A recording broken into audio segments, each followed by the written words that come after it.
Well, for many parts of the media, many people in the media, Songezo Zibi and RiseMzansi's have been the favorite political party. Not surprisingly, he's a former editor of Business Day, but he's a heck of a lot more arrows in his quiver, as you will find out as we converse over the next few minutes. Songezo is the founder and the leader of RiseMzansi's.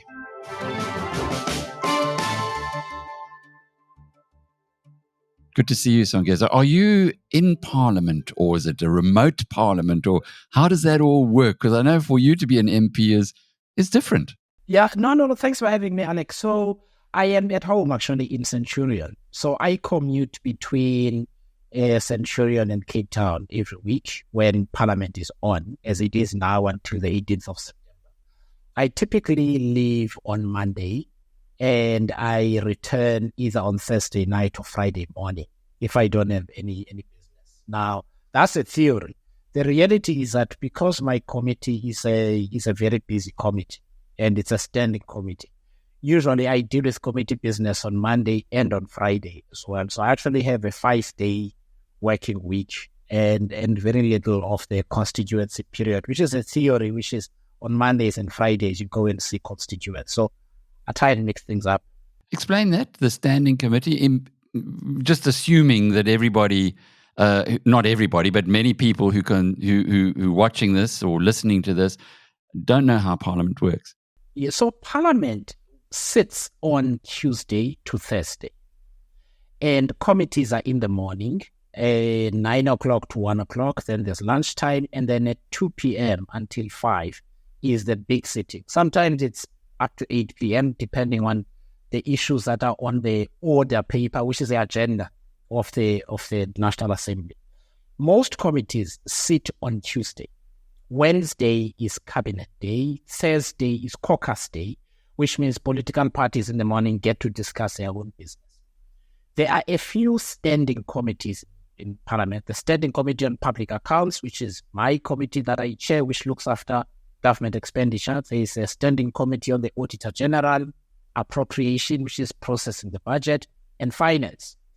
Those committees don't have the luxury of meeting on a Tuesday only. The reason they are standing is that on Tuesday, Wednesday, and Friday, you are supposed to work. So that's what I mean by, we mix things up. In the theory of how Parliament is supposed to work, Monday is supposed to be constituency day, so you're not in Parliament, and Friday is supposed to be constituency day. But if you're in a standing committee, the Monday, the Fridays off are a luxury. Okay. RiseMzansi's, the name to start with, and why you in politics? So, me being in politics had a lot to do with my career, Alec. I mean, I've got a personal history where in my family, almost everyone was and is in the ANC, right, since I was a kid. But that's not actually why I got into politics. So there were some experiences that I had, good and bad, that took me to politics. But the most profound was when I was editor of Business Day. But during the course of my career, I worked at Volkswagen at the beginning of the Motor Industry Development Plan. I was doing my third year communication from what was then P Technical, and they took me on as an intern. I eventually got a job. I saw the factory and Utne, which is Kariaga now, and Port Elizabeth, which is Nelson Mandela Bay, transformed significantly because of what I would term good politics and decent policy. I then left Volkswagen, went into mining, and I saw what bad policy looks like and what it does, right? And then I became a journalist at the Financial Mail for a year, and I saw the other side, and that other side, which was being closer to the politics and what really happened. And I had a complete picture. And my editorship at the Business Day was during the state capture years, and I was left reeling. I couldn't believe how much looting and gangsterism there was in politics. And it's then that it occurred to me that we can't always write about what's going wrong. Some of us have got to step forward and try and fix it. And that's effectively, although it took nearly another decade, like for me to actually get involved, maybe 5 years for me to get involved in politics, because I went and worked for ABSA. I saw no hohos there when I was there. Not what ABSA was doing, but what the clients were doing, because we were intersecting with these corporates and individuals who were looting, and we were having to exit them and report them to the FIC and that kind of thing. Then I became convinced, if good people don't step forward, the country is going to collapse. And that's how I got into politics. But why your own political party? Why not ANC? As you say, you were hard-boiled in the ANC through your family. So, I was actually not, interestingly, I was not hard-boiled in the ANC person. My introduction to politics was through the PAC, which our political opponents took advantage of, by the way. When I was a kid, I was like 14, 15, because in the dormitory where I stayed when I went to boarding school, everybody was in the PAC. So, you go with your buddies. So I was never really felt encumbered into the ANC at all, like tethered to the ANC like that. My family were, but I never had this difficulty about not being involved in politics through the ANC. As a result, I was never a member. I was never involved with any of their satellite organizations, student or otherwise. That was not an issue. What I did do together with others was to explore for years joining the DA, whether I should join the DA or not. We looked at the ANC and we thought that's a lost cause. We're like, okay, the logical thing to look at is the DA, because that was a party that was coming up, lots of black leaders and so on. But I felt that it needed to do what Labour did in the UK in Tony Blair and Peter Mandelson's time. Occupy the South African political centre.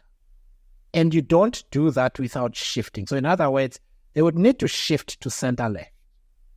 And I felt that if the DA did that, it would become an attractive proposition. And I think it was well on its way into going into that direction. But I felt that its internal dynamics hampered that progress.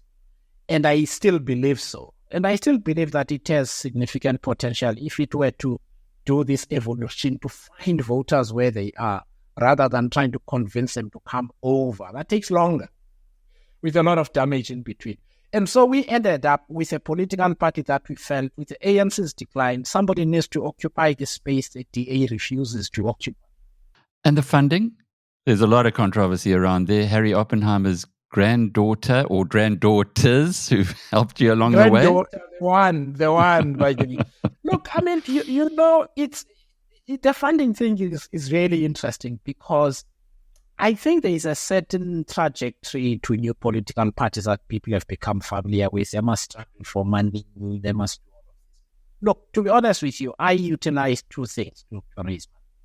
One is my relationships that I've had from many years in working for large corporates and being an editor and so on. So I've got a significant black book, for one. So I could phone people up and that sort of thing. But the second thing, though, is that I also spend a lot of time in capital raising, because I work for listed companies. So you learn how to make your case. Learn how to make your case, and try and convince people to believe in the same vision that you have. And in South Africa, there's this belief that, donors come to you and they choose you, they manipulate you and that sort of thing. And the relationship with Rebecca, and she's not been our only donor. We've had quite a few, but she's obviously given the most in single amounts to us. Was actually she's an exceptionally smart person. She's exceptionally patriotic about South Africa. She's been deeply respectful of the distance you need to keep between the political party and its donors and so on. And we have incredibly respectful sort of conversations with her. And it's been the same with others largely. But people didn't expect us to get support. And this was shocking to them. The second thing is, we were appealing to people that would have kind of supported the ANC and supported the DA. And so, and the pie isn't so big. So there was a bit of jealousy in between. So I never took it personally, Alec, to be honest with you. I understood it in the context of competition and politics, and, you take the good with the bad and you keep moving.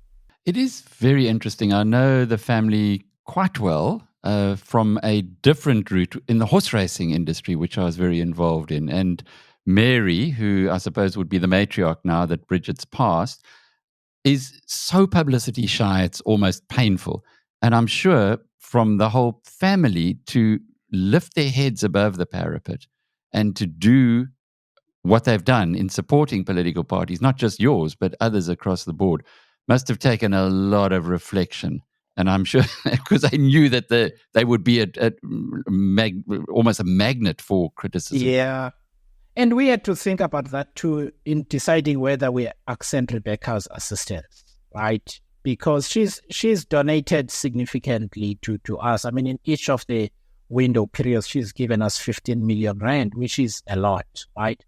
I actually know Mary, we've met, and I agree with you. She's not the kind of person she's not flashy. She can walk past you and you wouldn't know, from just seeing, and she's incredibly humble as well, I felt. But Rebecca understood and understands where the country is and the kind of people that need to be in politics.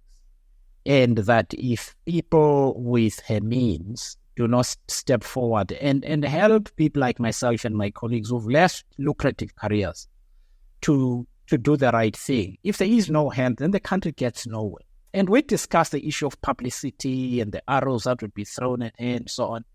And she said, look, we all have to step up at some point. And I'm choosing to step up in this way. Good for her. And I'm really grateful and proud of her for doing that. Why you, Songezo? What was it about your elevator pitch that resonated? Look, what I would say with both, even with the people that ended up not helping us with money, I think the one thing that, at least as feedback that people gave me and gave my colleagues, is that we were genuine.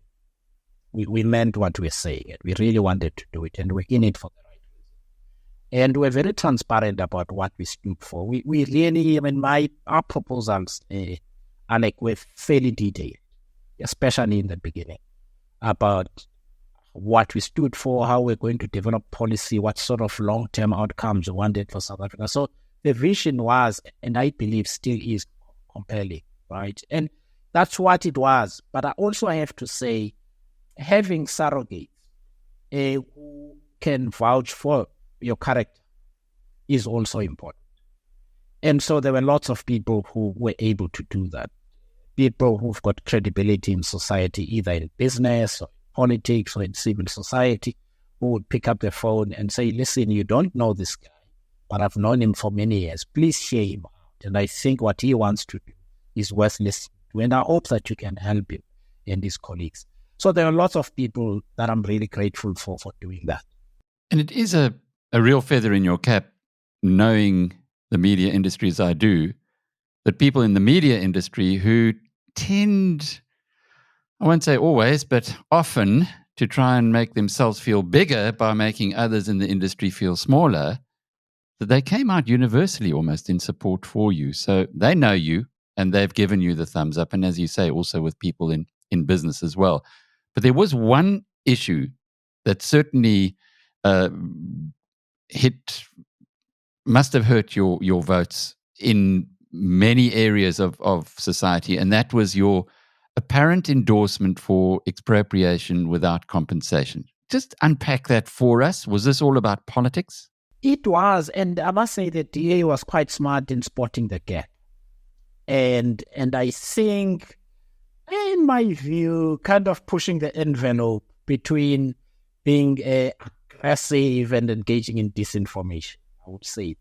And it's very simple. And I have kind of gone to a lot of spaces like the NCA Kerk and so on to talk about this. And here is our full story, and it's not long. When land was confiscated from black people, either in the 17 or 1800s or even the 1900s, there were far fewer of us. South Africa was largely rural, fewer people in the cities, and so on. South Africa has more people now, which means even if you were to restore land to those families that owned it at some point, you will still be left with a lot of landless people. Secondly, South Africa is urbanizing in a chaotic way. And when people move to the cities, they often will occupy Alec Hogg's land because there's nowhere else to put up a shack, right? We pretend this is not happening, but it's the most prevalent land occupation pattern in South Africa. So what must you do if you're a government that respects the facts? You recognize that, listen, land restitution is maybe in the past. Access to land and land justice is possibly the thing you should be doing. So in other words, you say, listen, we can't give you the same piece of land that you did because there's now a town. We will devise some other mechanism, either we pay you or some other form. Secondly, you recognize that it's not okay that every time people are landless, they go and occupy Alec's land and Songezo's land and Nosipo's land and so on, and they've got to go to court and so. No. Listen, let's not. Let us recognize the problem. Expropriate the land with what is allowed in the Constitution. Do spatial development properly. Put bulk infrastructure properly, so that at the rate at which South Africa is urbanizing, you're also able to allocate land. I worked in mining, Alec. The people that are most unhappy with the mining industry about land is not black people, it's farmers. Why? Because the South African government and mining companies work together to expropriate the land. The farmers become unhappy because the valuation is not what they're looking for, but the law is what it is. They get paid fair value and the mine is built. Right? Farmers will tell you in Mpumalanga, in Limpopo, in the Northwest and so on, all the mines were portions of farms before. They've been expropriated. If we can do that within the same constitution to build mines and dams and roads and that sort of thing, why can't we do it for housing? That's all we were saying. So we're not saying expropriate without compensation. We're saying expropriate within the law, pay fair value, and do spatial planning properly so that you don't have this chaos that we have now. That's it. Things get lost in translation, and certainly with the complexity, as you've outlined there. What about the complexity of politics? You've now moved in, you've got a brand new, fresh party. I know you're ambitious and I know you are focused, so next election you'll probably have more members of parliament or people locally. But just from your perspective, joining the government of national unity, what motivated you in that regard? Sure, it was a hard decision. We joined late because, look, to be honest with you, you have to think carefully before getting into a relationship that involves the ANC. So we really had to have a proper conversation, and we had a conversation with them in stages. But there were some principles that had nothing to do with party politics, but with the country. I recognized immediately that with no one getting a majority, things we used to take for granted, such as money bills, would now be subject to contestation and they might not go through. So we need to create a cooperative mechanism that gets the basics of governing done. And you can't do that by saying, I'm going to fight the ANC and the DA because they're our opponents and so on. Let's get together for the things that matter. And that meant we need to have a president who forms a government. We need to have a speaker and a deputy speaker. That was part one of the conversation. Part two of the conversation was, we want to be effective. We want to show to South Africans what we do when we get elected. And so we want to play a very serious role in Parliament. But you, as the ANC, the guys who approached us, you need to tell us why you want us in the GNU. Because if you don't know why you want us there, then we shouldn't be. And they said two things. One, your manifesto is social democratic like ours. People don't trust ours, but I think they trust you guys to say, if we were to say the same thing, they wouldn't believe you, but they might believe you. But we want the same things from a social justice perspective. And the second thing is, they said, we recognize that So again, voters are fed up with the ANC and playing games, and they want us to work together. So, no long-term commitments. Let's give this a chance. We will support you to play a serious role in Parliament, and we won't interfere with your work. And that was the deal. And that's where we've ended up with me as chairperson of the Standing Committee on Public Accounts. And last thing I want to say is, even though we throw a lot of punches at one another, at the ANC, at the DA, and so on, one of the things I learned, at least from the American politics of old, when the election is over, recognize that the voters want a government that works. I can't carry on with John about, the fact that he said that why are we coming to the Western Cape. I mean, that was an election time thing. I haven't raised it. It's not necessary to raise it. Let's serve the South African people now and show them that democracy works. Otherwise, the crooks win in their argument to say democracy doesn't work and you need a dictator like Zuma. We've seen the rand improve from around 1950 to around 1750, give or take a few cents either side, as the government of national unity has held. What's your, if you were now putting back your editor of Business Day cap and you were writing a leader about the rand into the future, what's your prognosis for a continuation of this very welcome trend? I would say I am. So there was another trend, by the way. So I have a small stock portfolio and I watched it, appreciate. Okay. And I was actually talking to one of the journalists and I was giving him updates to say it's gone up by X amount now and so. So there was a period where equities were also improved. And I had a meeting with the finance minister, by the way. And I said to him, the one thing I learned from working for listed companies is that clarity of the pathway or the strategy is important. Showing that you've got the people to execute on that strategy is important. But more importantly is momentum. You need to show momentum. What this government cannot do is to lose momentum. So you need to signal, present, and update. Signal, present, update. Signal, present, update. So you got to do that. So even as the rand improves, Alec, it should be, if we were doing that, it should be at 16 rand. It should be at 16 rand. It should be at 15 and a half. And the GNU, and I think it's the nature of politicians, and I know I am one, they don't quite understand how the market thinks. And I think we can do a heck of a lot better, but we're not. So, but I'm glad about the trend, I have to say. I'm cautiously optimistic, but I think we can do better, Alec. So the execution thus far, and it's only a few months, has been good.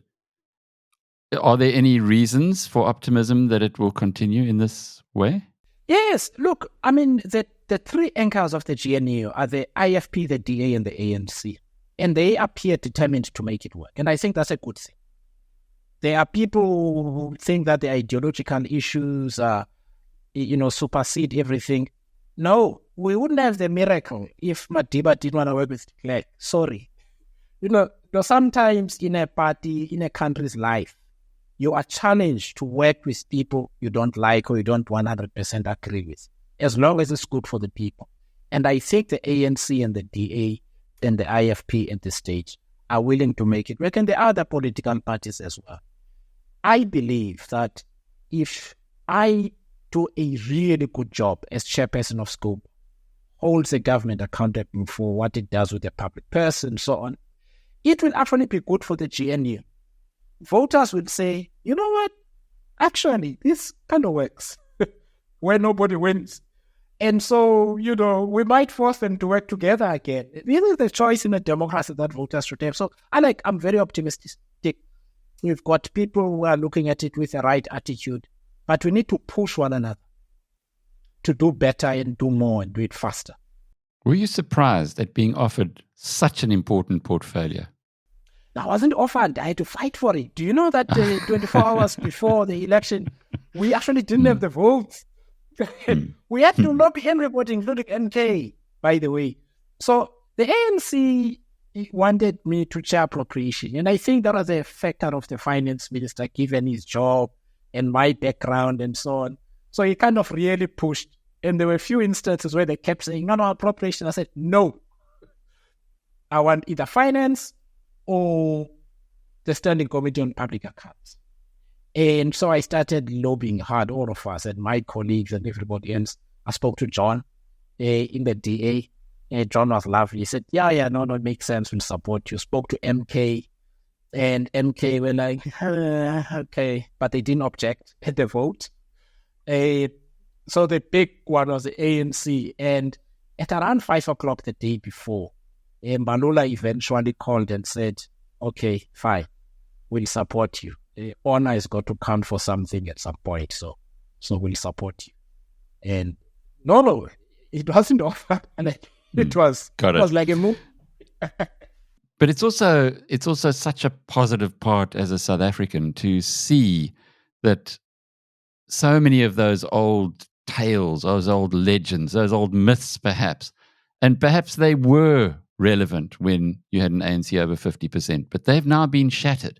And for you to be shining a light on the way government spends its money, not being an ANC person, wow. But just to kind of, as we come closer to the end of this conversation, Songezo, what's your take? You don't have you don't have a dog in the fight, but on what's going on in Gauteng in particular and Tshwane specifically right now. I live in Tshwane, Alec. So there are two things about Gauteng quickly. The first is that I must tell you again, for our chairperson to be an MEC in the Gauteng government was a hard decision, because the Gauteng government historically has had some problematic characters. Let me be gentle and say that. And those characters are still there. But the thing about voters is they give you the outcome that you get.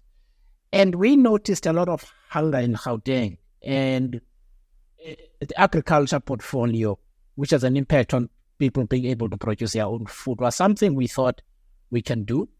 But I was very clear to Panyaza that if we see any funny business, we are out of there. At the top of our head, we'll be out of there. So if Wiswa is left alone to do her work and deliver, then you can go and brag about it. But then it's an issue. But at the provincial level, you've got problems, right? On which the ANC needs to prove themselves that there are different people in this term.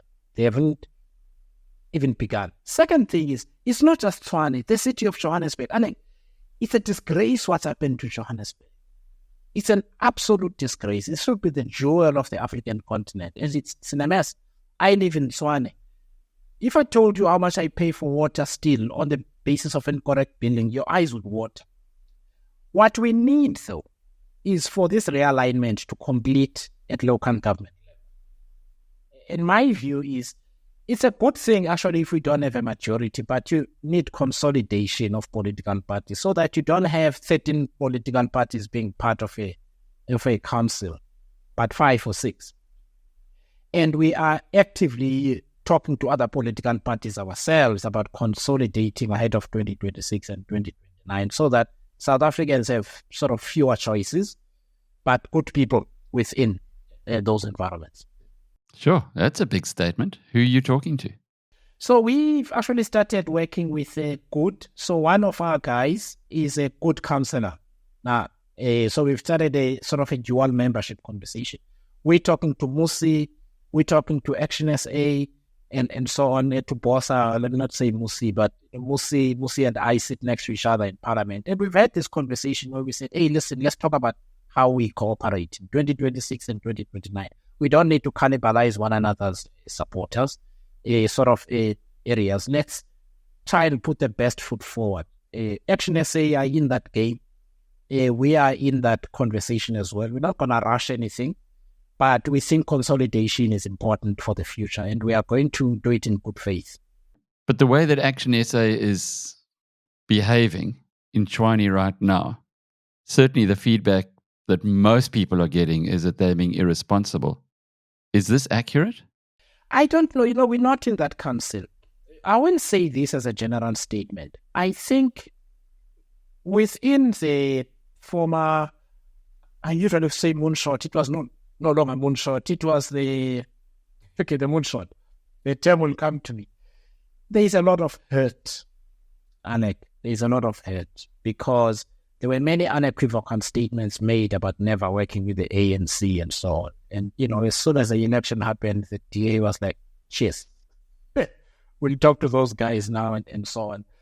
So I do think there is an element of that. I don't want to get into their heads. That's why I'm saying maybe we shouldn't rush anything, all of us. Let's just heal. And I often say it's not a good idea to make big decisions while you're grieving. You need to give it. And I think also they shouldn't rush. I don't think. Last question. We've got local government elections coming up just around the corner, it feels, 2026. And then the next national and provincial elections, not long after that, a couple of years after that. Where's RiseMzansi's trajectory from here? So the one good thing out of this election is that we now know which type of areas our voters are. We have no idea.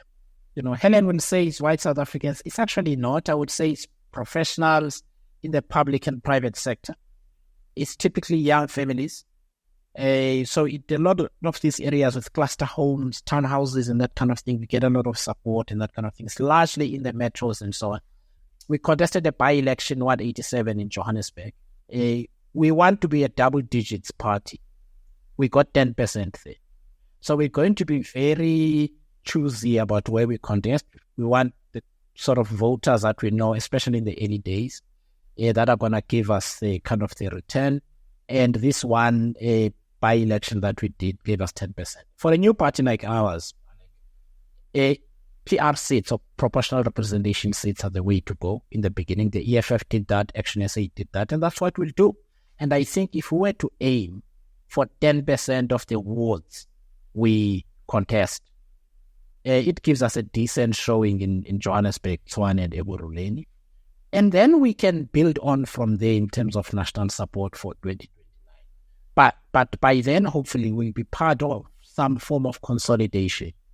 Like if everything goes well, and then it won't just be RiseMzansi, it will be Rise plus. Fascinating insights. Songezo, there's no question that you are a great addition to the body politic. We look forward to talking with you more in future and to watching the progress of both your party and the consolidation that you've spoken about. Songezo Zibi is the founder and leader of RiseMzansi. I'm Alec Hogg from BizNews.com.